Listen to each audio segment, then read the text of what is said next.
نحمد اللہ العظیم وبہ نستعین قال النبی صلی اللہ علیہ وسلم کلکم راع وکلکم مسئولون عن رعیتہ۔ اس حدیث شریف کے تحت میرا سوال امت کے ان رہنماؤں سے ہے جو اپنے آپ کو امت کا ذمہ دار سمجھتے ہیں اور امت کا ذمہ دار قرار دیتے ہیں، امت کا رہبر قرار دیتے ہیں۔ میرا سوال ہے ان سے، کیا آپ کے پاس اتر پردیش بہرائچ کے مسلمانوں کی خبر پہنچی ہے؟ اگر پہنچی ہے تو آپ خاموش کیوں ہیں اب تک؟ اگر خبر آپ تک پہنچی ہے تو آپ نے ان مسلمانوں کی خبر کیوں نہیں لی ہے؟ کیا یہ حدیث شریف آپ کو جھنجھوڑتی نہیں ہے کہ کلکم راع وکلکم مسئولون عن رعیتہ، کہ ہر بڑوں سے ان کے ماتحتوں کے مطابق سوال کیا جائے گا؟ کیا آپ کے سامنے یہ حدیث شریف آپ کو پریشان نہیں کرتی؟ ہم تک خبر پہنچی ہے، سوشل میڈیا کے ذریعے ہم نے وہاں کے حالات دیکھا ہے، خدا کی قسم دل تڑپ اٹھا ہے، لیکن مجبور ہیں۔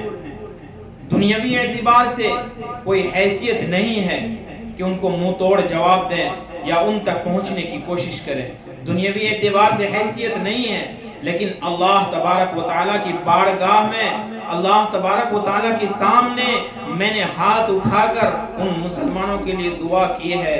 اے امت کے رہنماؤں، اے امت کے ذمہ داروں، اے امت کے رہبروں، سن لو کان کھول کر کے، اگر تم نے آج بہرائچ کے مسلمانوں کے ساتھ نہیں دی، ان کے ساتھ آواز بلند نہیں کیا، ان کا ساتھ نہیں دیا، تو یاد رکھنا قیامت کے دن یہ اللہ کے رسول صلی اللہ علیہ وسلم کی بارگاہ میں آپ کی شکایت کریں گے۔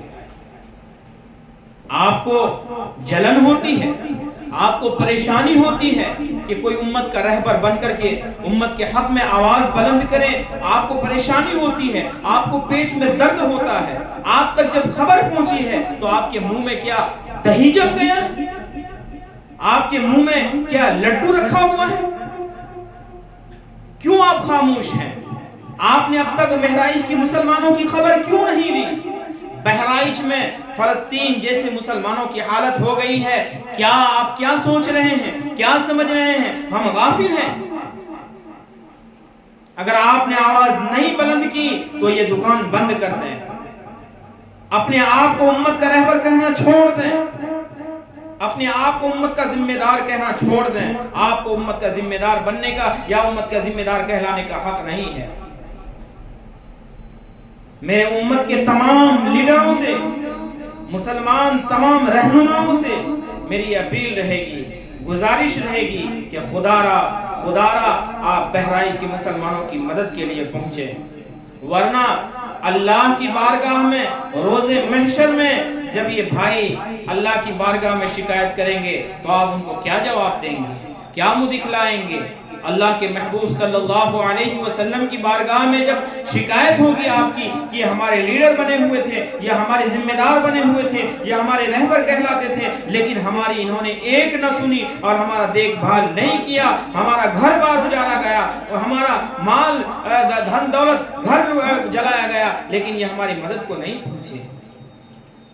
اور ہندوستان کے ان فرقہ پرستوں سے میں کہہ دینا چاہتا ہوں کہ آپ اگر غافل ہیں کہ مسلمان بزدل ہے، آپ اگر سوچتے ہیں، آپ کے دل میں اگر خیال ہے، آپ کے دل و دماغ میں یہ خیالات گزرتی ہیں کہ مسلمان بزدل ہے، تو یہ بات اپنے دماغ سے نکال دیجئے۔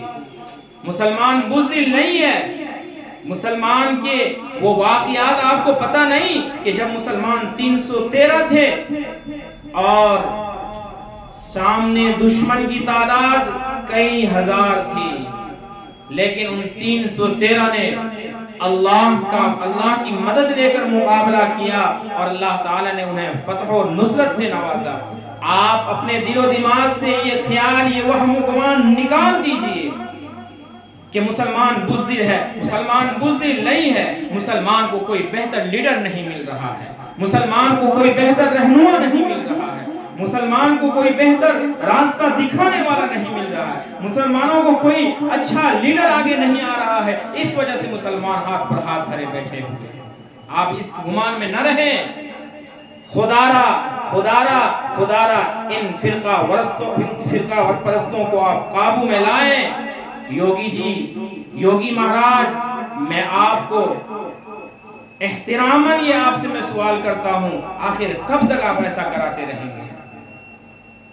میرا سوال مودی جی سے بھی ہے، آخر یہ فرقہ وارانہ حملہ کب تک چلتا رہے گا؟